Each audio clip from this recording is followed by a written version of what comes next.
300 lebih karateka senior mengikuti seleksi nasional senior PB4K 2019 di Gedung Manggala Wana Bakti sejak hari Kamis lalu. Di final Jumat sore, Cokorda istri Agung Sanistiarani kembali unjuk kemampuan untuk bisa menembus pelatnas. Gadis asal Bali perebut medali perunggu Asian Games 2018 ini sukses mengalahkan karateka Sumatera Utara, Tri Rantika dengan skor 14-6. Tidak dipungkiri oleh Coki, seleksi nasional yang telah berjalan ini merupakan impian untuk kembali tembus ke pelatnas.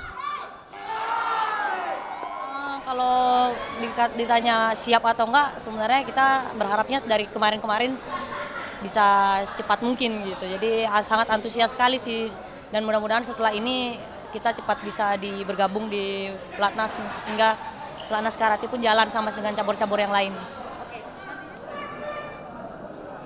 Sedangkan di bagian putra, peraih medali emas Asian Games 2018 di kelas 60 kg Rifki Ardiansyah Arosyid yang mewakili Jawa Timur sukses menumbalkan karateka Kalimantan Timur Poli Peggy Waryunsora.